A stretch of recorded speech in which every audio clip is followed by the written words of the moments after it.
એક એક જણ આપતા હોય ને એ વખતે ફોટો લઈને એમાં તમે બધા આવી જજો. લાખ આગળ સંજીવની ટ્રસ્ટ એ 1970માં વિજય ગ્રીનના માલિક ચરણદાસ હરિદાસે શરૂ કર્યું, સ્થાપના કરી. પણ આજે એમના કુટુંબમાંથી કોઈ વહીવટમાં નથી. અત્યારે અમદાવાદમાં લગભગ 400 જેટલી સંસ્થાઓ છે, NGO, જે જુદી જુદી દિશામાં જુદું જુદું કામ કરે છે. દિવસે દિવસે ચેરિટેબલ ટ્રસ્ટના કાયદામાં ખૂબ સખ્તાઈ આવી છે અને લોકો ટ્રસ્ટમાં ટ્રસ્ટી રહેવા પણ તૈયાર નથી. અને એનો એક દાખલો અમારે આપું છું. અમારા ટ્રસ્ટમાં ફોરેન ડોનેશન લેવા માટે મંજૂરી લેવી પડે. અમે મંજૂરી લીધી, પણ એની વિધિ એટલી બધી દર 3 મહિને એના રજીસ્ટરો રાખવા પડે, એના સરનામા આપવા પડે અને એટલી બધી કોમ્પ્લાયન્સ બધું હતું કે અમે ફોરેન ડોનેશન લેવાનું સર્ટિફિકેટ જે હતું એ પાછું આપ્યું. આટલી બધી તકલીફો હવે ચેરિટેબલ ટ્રસ્ટમાં થઈ ગઈ છે. છેલ્લે ચેરિટેબલ ટ્રસ્ટમાં જો પ્રતિષ્ઠિત માણસો કામ કરતા હોય તો લોકોને વિશ્વાસ પડે. અમારા ટ્રસ્ટમાં હેમંતજી, અમારા મેનેજિંગ ટ્રસ્ટી, એ માધુપુરાના પ્રતિષ્ઠિત વેપારી છે. ત્યારબાદ અમારા ભદ્રેશભાઈ વકીલ, એ એમના પિતાશ્રી પણ અહીંયા ટ્રસ્ટી તરીકે કામ કરતા હતા અને એ પોતે ઉદ્યોગપતિ છે. ત્યારબાદ અમારા પુનિતાબેન સત્યા, એ અમદાવાદ શહેરના સત્યા પરિવારમાંથી આવે છે અને ખૂબ એજ્યુકેટેડ અને કલ્ચરલ. વર્ષાબેન હેમેન્દ્રભાઈ, એ પણ લાયન્સ ક્લબમાં પ્રમુખ થઈ ગયા છે અને એ પણ ઘણી જગ્યાએ સેવાઓ આપે છે અને એનો અમને લાભ મળે છે. ત્યારબાદ અજયભાઈ એ કેળવણી ક્ષેત્રે ખૂબ આગળ વધેલા છે અને કેળવણીમાં એનું યોગદાન વધારે છે. આ રીતે દરેક ટ્રસ્ટીઓ પ્રતિષ્ઠિત માણસો હોય તો લોકોને એમનો વિશ્વાસ મળે અને દાન લેવામાં કોઈ હરકત પડે નહીં. આ અમારી ટ્રસ્ટીઓનું એક ટ્રસ્ટી મંડળની ઓળખાણ છે. શું પ્રવૃત્તિ કરીએ છીએ, શું આપીએ છીએ લોકોને, પણ વી આર ટ્રસ્ટીઝ, લોકો પાસેથી લઈએ છીએ અમે અને બીજાને આપીએ છીએ. Simple we are trustees.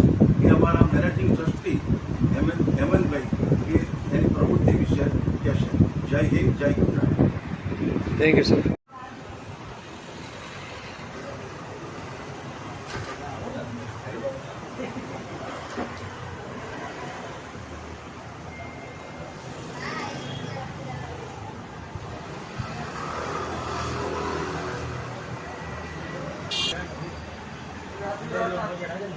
નમસ્કાર સાહેબ, આપનો મેસેજ આપશો. હું હેમંત શાહ, મેનેજિંગ ટ્રસ્ટી સંજીવની ટ્રસ્ટ. અમે છેલ્લા 70 વર્ષથી આ ટ્રસ્ટ ચલાવીએ છીએ અને ઘણી બધી સામાજિક પ્રવૃત્તિઓ કરીએ છીએ. ગરીબ માણસોને મદદ કરવાનું અમે કામ કરીએ છીએ. અમારે ત્યાં લગભગ 250 મેમ્બરને દર મહિને અનાજની કીટ આપવામાં આવે છે, જેમાં 10 કિલો ઘઉંનો લોટ અને 4 કિલો ચોખા, ખાંડ, ગોળ તથા તેલ તથા દાળ અને અનાજ ને બધું અમે આપતા હોઈએ છીએ. એ સિવાય દિવાળીમાં અમે લોકોને મીઠાઈ 1 કિલો મીઠાઈ આપીએ છીએ, ચવાણું આપીએ છીએ અને મઠિયાને બધું આપીએ છીએ કીટની સાથે સાથે. અપંગ માણસોને અમે ટ્રાયસિકલ આપીએ છીએ. થોડા હેન્ડીકેપ હોય એ લોકોને અમે વોકરને બધું આપીએ છીએ. શિયાળામાં આ બધાને ધાબળા આપીએ છીએ, ગરમ સ્વેટરો આપીએ છીએ અને સાથે સાથે હાથ પગના મોજા, માથાની ટોપી, મફલરને એ બધું આપીએ છીએ. ચોમાસામાં બધાને છત્રી પણ આપીએ છીએ અને ઉનાળાની અંદર એ લોકોને પગમાં ગરમી ના લાગે એટલા માટે સ્લીપર આપીએ. એ લોકોને મોતિયાની સારવાર પણ અમારે ત્યાં મફત કરાવી આપવામાં આવે છે. આંખની હોસ્પિટલ, લાયન્સની આંખની હોસ્પિટલ, વિષ્ણુભાઈ આઈ હોસ્પિટલ, ઓગણની કેન્સરના દર્દીઓને પણ અમે સહાય કરીએ છીએ. હમણાં સમૂહ લગ્નની અંદર પણ અમે સારી એવી રકમનો ફાળો આપેલો છે. દર્દીઓને વસ્ત્રદાન પણ કરીએ છીએ, દવાઓ પણ આપીએ છીએ.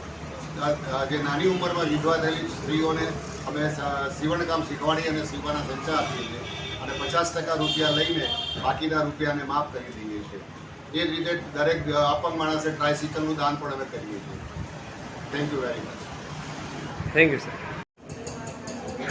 સંજીવની ટ્રસ્ટ તરફથી હેમંતભાઈ જે વિગતો આપી કે ટ્રસ્ટની આ બધી કાર્યવાહી ચાલી રહી છે અને સાથે સાથે અમે રથયાત્રામાં પણ ડ્રોપ લીધી છે, જેમાં લાયન્સ ક્લબ તરફથી અમે પ્રસાદ વહેંચવાના છીએ. બધાને ટેબલ, સ્ટૂલ, ટોપી, ટી શર્ટ વગેરે આપવાના છીએ. રથયાત્રાનો મોટાભાગનો પ્રસાદ અને પીપરમિન્ટ, જાંબુ, કાકડી ને મગ મહત્વના છે. એ બધી જ વસ્તુઓ અમારા તરફથી સ્પોન્સર કરવામાં આવી છે, જેનો લાભ અમદાવાદની પૂરી જનતા લઈ શકશે અને એ બહાને અમને પણ આ ધર્મ લાભ મળી રહ્યો છે અને સેવા કાર્ય થઈ રહ્યું છે. Thank you very much. નમસ્કાર સાહેબ, આપનો મેસેજ આપશો. હું lion Ajay Shah, district governor, district 3232B2, અને અહીંયા સંજીવની ટ્રસ્ટમાં પણ હું ટ્રસ્ટી તરીકે સેવા આપું છું. અમારા મેનેજિંગ ટ્રસ્ટી શ્રી હેમંતભાઈ અને અમારા અન્ય ટ્રસ્ટી વર્ષાબેને હમણાં જે માહિતી આપી એના સંદર્ભમાં હું આપને કહું કે સંજીવની ટ્રસ્ટ એ ખૂબ જૂનું ટ્રસ્ટ છે અને જે તે સમયે શહેરના મીર માલિકોએ સમાજના સામાન્ય માણસોને મદદરૂપ થવાની ભાવનાથી આખું ટ્રસ્ટ બનાવ્યું. વખતો વખત જતાં અમે અત્યારે એમાં કામ કરી રહ્યા છીએ. અમને એ વાતનો આનંદ અને ગૌરવ છે અને સમાજના વધુ ને વધુ લોકો સુધી અમે પહોંચી શકીએ અને એમની જુદી જુદી જરૂરિયાતો સંતોષી શકીએ એના માટે અમે કામ કરી રહ્યા છીએ. અમારા ટ્રસ્ટી ડૉક્ટર શ્રી નવનીત કાકા, હમણાં જેમનું દેહાવસાન થયું છે 90 વર્ષની વયે, પણ એમણે અમને ખૂબ સારું માર્ગદર્શન આપ્યું છે. અમારા અન્ય ટ્રસ્ટીઓ પુનિતાબેન સત્યા, મધુકરભાઈ શાહ અને ભદ્રેશભાઈ એ પણ અમારી સાથે સારું કામ કરે છે. આજે લાયન્સના PRO બ્રિગલ ગિરીશભાઈ અમારી સાથે છે અને તે પણ લાયન્સની પ્રવૃત્તિઓમાં ખૂબ સારું કામ કરે છે. વર્ષાબેન પોતે ટ્રસ્ટી હોવા ઉપરાંત આમ લાયન્સમાં ફૂડ ફોર હંગરના ડિસ્ટ્રિક્ટ ચેરપર્સન, કેબિનેટ ઓફિસર છે અને અંધજનોને રાશન કીટ અને જમાડવાનું કામ એ નિત્યક્રમ બનાવીને ખૂબ સારી રીતે કરી રહ્યા છે. Thank you. Thank you very much.